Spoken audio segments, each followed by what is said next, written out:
We welcome the viewers of the educators. Here we are with our new lecture on reserves and provisions.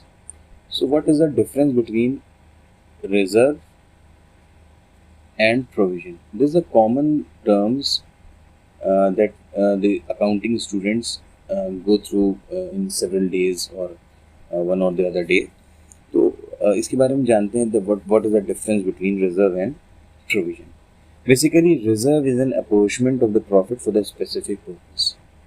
किसी एक specific काम के लिए अगर हम अपने प्रॉफिट को बांट देते हैं तो अपॉर्शन का मतलब होता है हम अपने प्रॉफिट को चार तरफ से चार हिस्सों में बांट दिए. फॉर एग्जांपल, अगर हम बात करें कि हमने कुछ पैसे कमाए और for example this much amount of money हमने कमाया और हमने उसको अलग अलग, फॉर एग्जांपल हमने अपने वॉलेट में रख लिए, हमने अपनी गाड़ी की डिग्गी में कुछ पैसे रख दिए, फॉर एग्जांपल हमने अपने फ्रिज के पॉकेट में कुछ पैसे रख दिए ना. ये अक्सर हम लोग कॉमन देखते हैं. कभी बेड के चादर के नीचे पैसे रख दिए. सो this is the division of the profit. हम प्रॉफिट को अलग अलग जगह रख देते हैं ताकि वक्त ज़रूरत जो भी हमें ज़रूरत हो हम वहाँ से निकाल सकें. इसका बहुत कॉमन एग्जांपल हम लोग अपने बचपन से लेके आज तक मोस्ट कॉमनली यूज़ करते हैं. दैट इज़, इसको अलग अलग लैंग्वेजेस में अलग अलग नाम दिया जाता है. कहीं पे इसको गल्ला कहा जाता है, कहीं गुल्लक कहा जाता है, कहीं पिगी बैंक कहा जाता है. So by whatever means, by whatever name you know, the thing is that piggy bank. ये पिगी बैंक की आदत बचपने में इसीलिए डलाई जाती है कि अगर हमें कोई ज़रूरत होती है किसी, फॉर एग्जांपल अक्सर हमने बच्चों को देखा, नोटिस किया, अपने बचपने में मैंने देखा कि हम मोबाइल के एक वीडियो गेम्स ख़रीदने के लिए उसकी कैसेट्स आती थी और वो कैसेट अराउंड 200 रुपीज़ की समथिंग आती थी और हमारे बचपने में अराउंड 5 रुपीज़ हमें पॉकेट मनी मिलती थी. सो हम क्या करते थे कि कुछ पैसा हमेशा हम एक पिगी बैंक में डालते रहते थे, गल्ले में डालते रहते थे, और जब वो गल्ला भर जाता था तो हम उस गल्ले को तोड़ते थे, उस पिगी बैंक को खोलते थे और वो अपने उस स्पेसिफिक पर्पस को मीट आउट कर लिया करते थे. ये हम लोग अपने बचपन से ये चीज़ें करते हैं. ये बहुत ही कॉमन एक चीज़ है जो हम लोग के आसपास हमें देखने को मिलती है. सिमिलरली बिजनेसेस में भी ऐसा होता है कि किसी एक सेपरेट अकाउंट को बनाने की ज़रूरत नहीं होती, बल्कि जो अनयूज्ड पैसा होता है उसको, for example after distribution of all the after meeting all the expenses, say for example this much is the revenue and from that revenue all the expenses has been paid off and this will be the profit, and from this profit there are different needs that this profit has to cater with.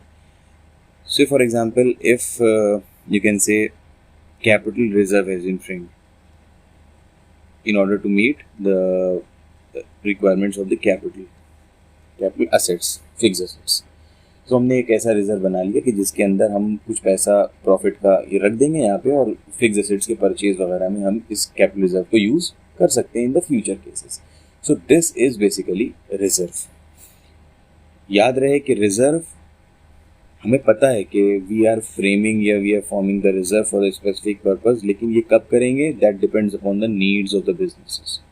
But when you are talking about this whole process of reserve. Similarly when you are talking about the provisions, हम provision की जब बात करेंगे तो provision में थोड़ा सा मामला अलग है.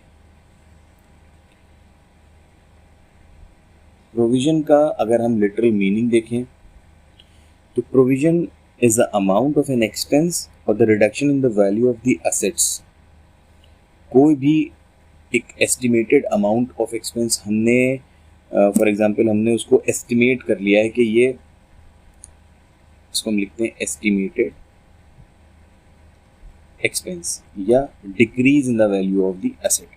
हमने कोई भी एक एस्टिमेट कर लिया वैल्यू कि ये होना है after a certain point of time, that say for example after 1 year this particular estimated expense will arise, and for that thing we are preparing ourselves in current times. say for example अगर आपने accounts में बहुत ध्यान से देखी हैं चीज़ें तो उसके अंदर हम लोग अक्सर बैड डेट्स का प्रोविज़न बनाते हैं. बहुत कॉमन आपने देखा होगा बैड डेट्स के. अगर हम बिज़नेस करते वक्त कोई नुकसान होता है लोन देते वक्त या क्रेडिट देते वक्त, तो बैड डेट्स का एक प्रोविज़न हमारे सामने होता है. इसी तरह से सेल्स अलाउंस के प्रोविजंस हम बनाते हैं. ठीक है, बहुत तरह के हम लोग प्रोविजंस बनाते हैं. And provisions the thing should be clear in your mind. The provision are the estimated expenditure that you are sure that they will happen, or you are preparing yourself for that particular expenditure if they incur after a particular period of time. So this is the difference between provision and reserve. So now, when you're talking about their treatments,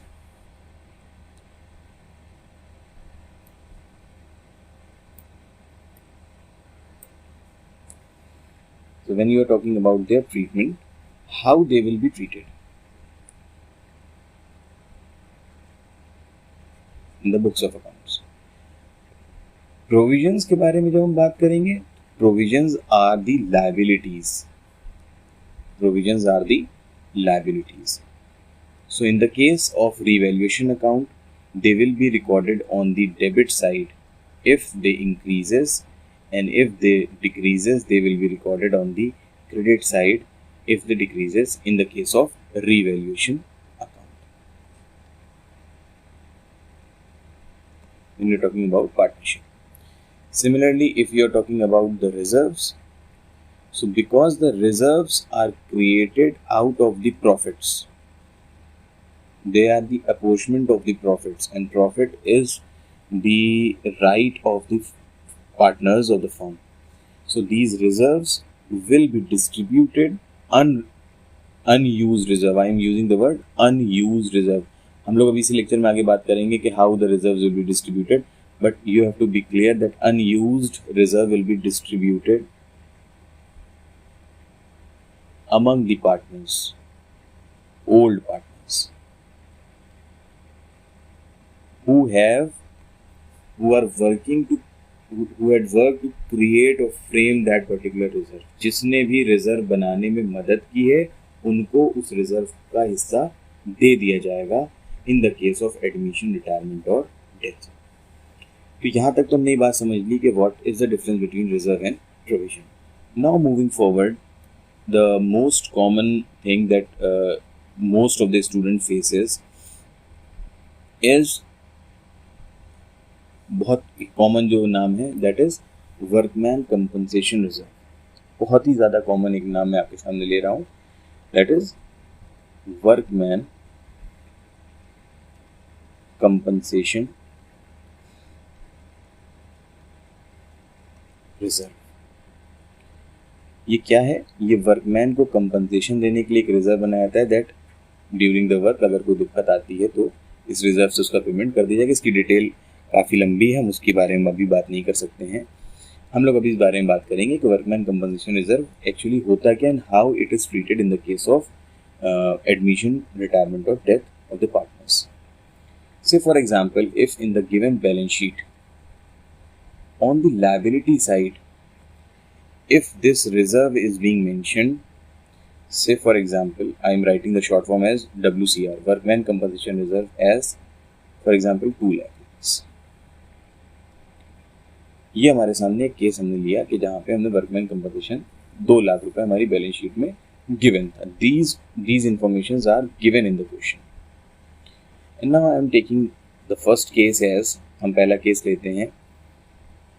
हम case wise study करेंगे और ज़रूरी नहीं कि एक question में आपको सारे केसेस देखने को मिल जाएं, but these cases will be there when you are solving the particular question.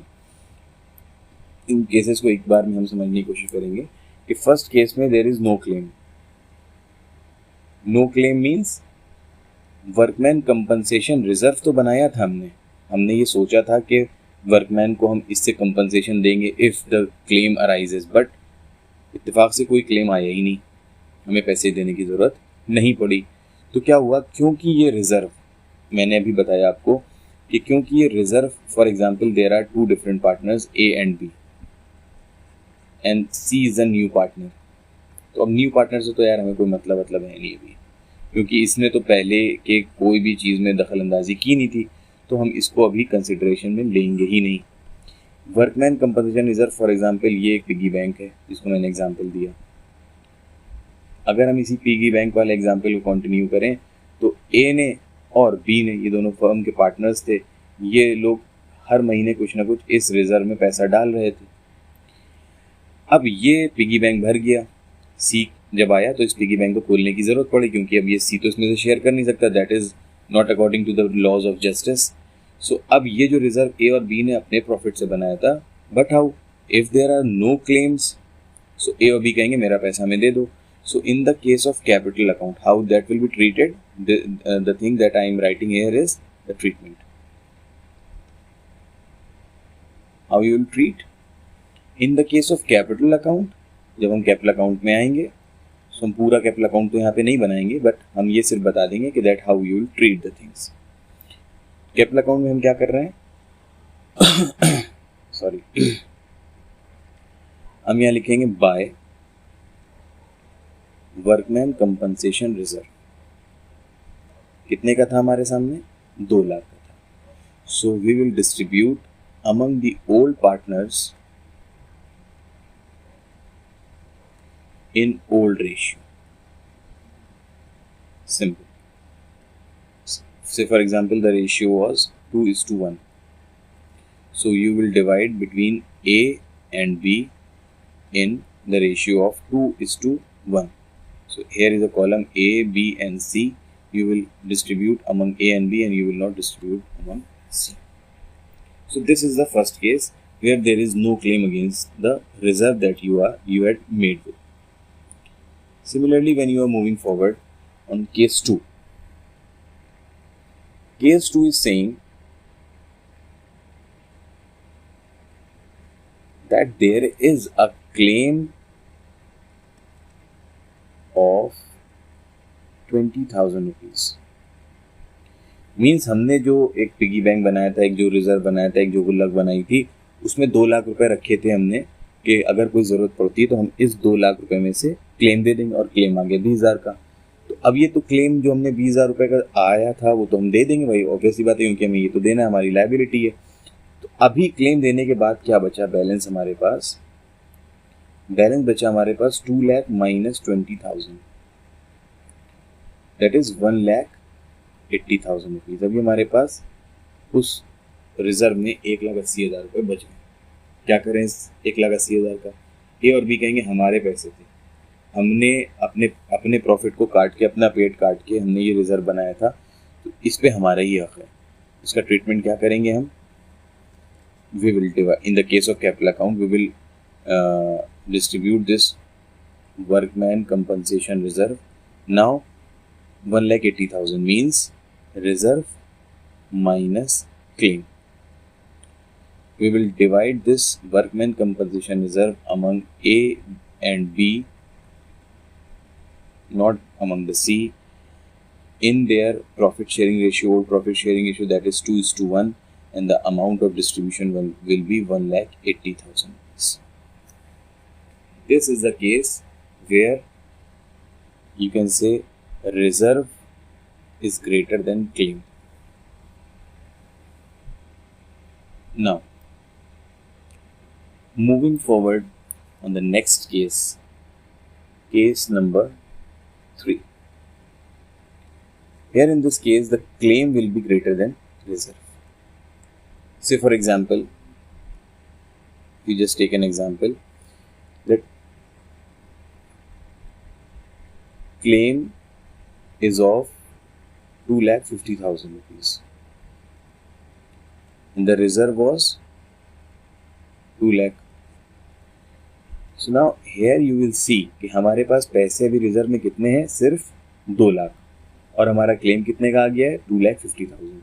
सो हमारे पास अभी लायबिलिटी कितनी है? हमें कितना भी पे ऑफ करना है? 2,50,000 minus 2 lakh rupees.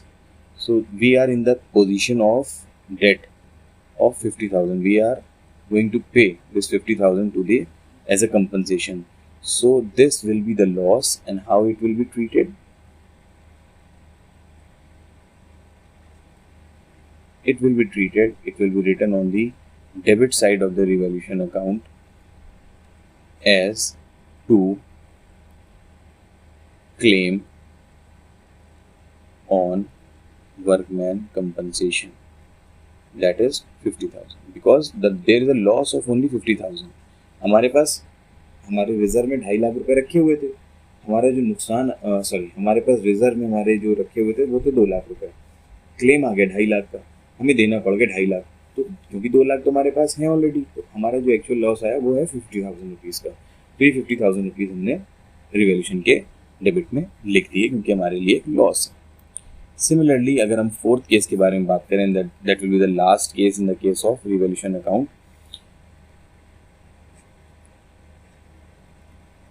Case 4, no reserve. Now assuming that there is no reserve and there is a claim of 50,000. No reserve. Reserve is nil. Reserve है ही नहीं। तो सिंपल इसका भी यही ट्रीटमेंट होगा जो हमने अभी तक किया, इससे पहले किया हमने। इससे पहले जो हमने किया था ट्रीटमेंट वो ये था कि हमारे पास रिजर्व था बट रिजर्व कम था, क्लेम ज़्यादा था। अभी यहाँ पे रिजर्व, अभी भी वही केस है कि यहाँ पे क्लेम ज़्यादा है, रिजर्व कम है, रिजर्व इज़ निल।